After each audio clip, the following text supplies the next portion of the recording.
Un document vient d'être validé par les leaders religieux. C'est dans le but de la promotion et l'abandon des mutilations génitales féminines en Guinée.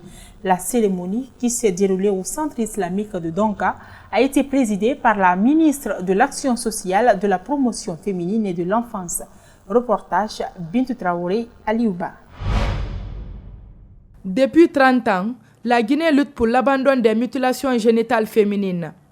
C'est pourquoi la ministre de l'Action sociale, de la promotion féminine et de l'enfance veut impliquer les leaders religieux pour sensibiliser et inciter la population à abandonner l'excision dans toutes ses formes. Je voudrais inviter tout un chacun à plus d'attention et d'esprit critique pendant cette validation en vue de disposer d'un document de référence pour une implication et responsabilisation plus accrue des religieux dans la dynamique de changement de la norme sociale.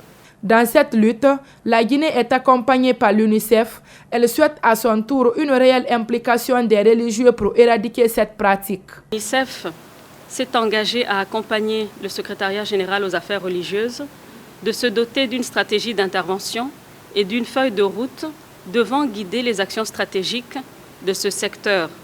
De vous, les leaders religieux du pays, dans la promotion de l'abandon des pratiques des MGF à tous les niveaux. Mais pourquoi choisir les leaders religieux? 5 fois par jour avec les fidèles musulmans, donc la population. Et donc, ils sont en mesure d'influencer sur les comportements, les attitudes par rapport à l'abandon de cette pratique. Donc, il suffit que ces religieux eux-mêmes soient convaincus. L'objectif du ministre de l'Action sociale et celui de ses partenaires vise à atteindre la tolérance zéro de l'abandon des mutilations génitales féminines d'ici 2030.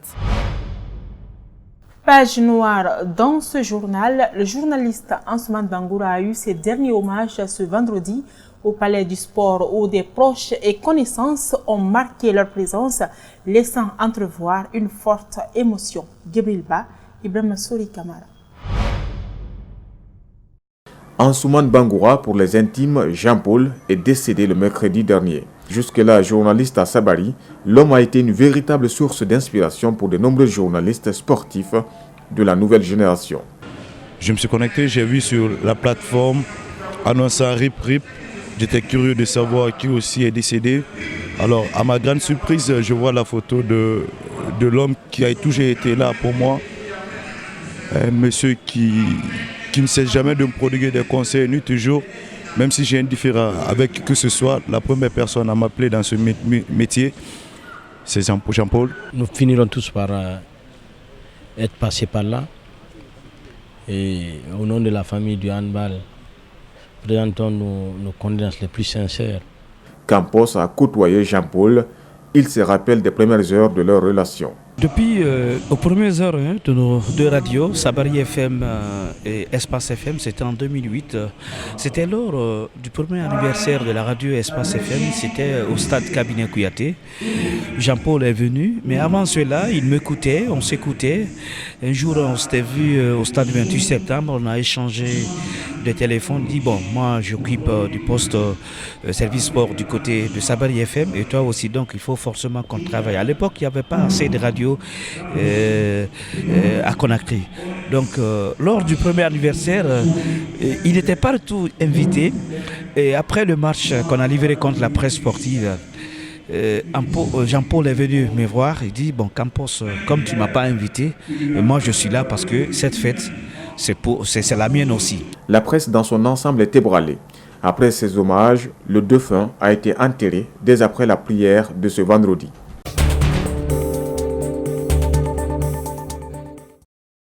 Sur le continent, à moins d'une semaine des élections, les différents partis sud-africains entrent dans la dernière ligne droite de leur campagne. Près de 27 millions de Sud-Africains se rendront aux urnes le 8 mai dans le cadre d'élections générales qui désigneront notamment le prochain président du pays. Suivez.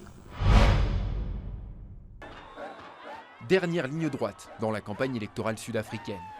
2019 marque le 25e anniversaire de la fin de l'apartheid et de l'accession au pouvoir de Nelson Mandela et de son parti, l'ANC. Le Congrès national africain devrait rester à la tête du pays d'après les estimations. Mais il s'avance affaibli vers ces élections, malgré les efforts du président Cyril Ramaphosa pour faire oublier les nombreux scandales de corruption qui ont touché son parti et mené à la démission de son prédécesseur, Jacob Zuma. Nous ne pouvons pas être une nation libre tant que les fonds destinés aux pauvres sont gaspillés.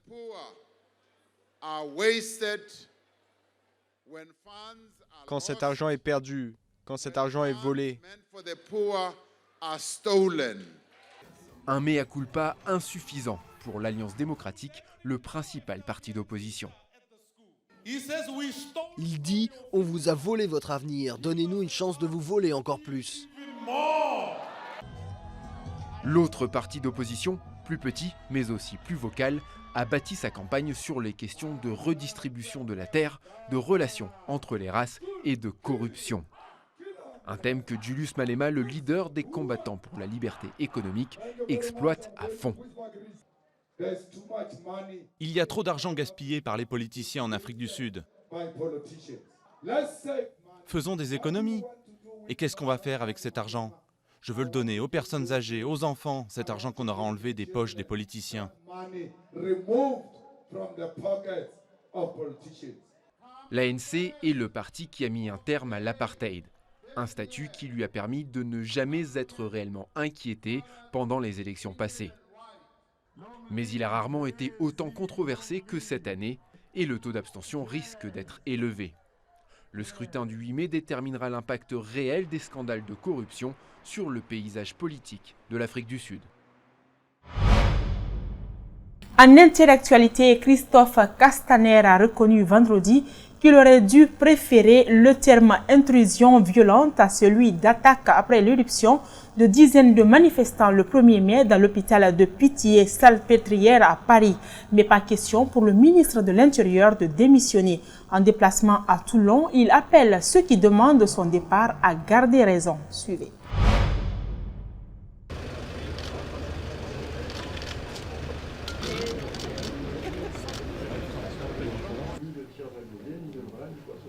C'est une réponse puisqu'on travaille en étroite collaboration. Intrusion violente, c'est le mot qu'a utilisé la directrice de l'hôpital. Attaque, c'est celui qui m'est venu après avoir entendu le récit ému des personnels. Retenez le terme que vous voudrez. Mais j'entends le reproche qui m'est fait d'avoir utilisé le mot attaque. Je souhaite qu'aucune polémique n'existe sur ce sujet. Et en le voyant l'être, je me dis que le voyant naître, je n'aurais pas dû l'employer. Si l'opposition demande la démission du ministre de l'Intérieur, je pense à Marine Le Pen, je pense à Jean-Luc Mélenchon, il faudrait à peu près changer de ministre de l'Intérieur toutes les semaines. Donc, gardons raison et regardons effectivement ce qui s'est passé. Les faits sont des faits particulièrement préoccupants. Et je pense que nous devrions plutôt parler de cela que de savoir s'il fallait dire attaque ou intrusion violente. Faits qui m'ont été rapportés quand je me suis rendu sur place. Donc... Et c'est la fin de ce rendez-vous d'information de 13h sur Espace TV. Merci à l'équipe de la rédaction et à celle technique. Nos programmes continuent sur la télé d'une autre planète.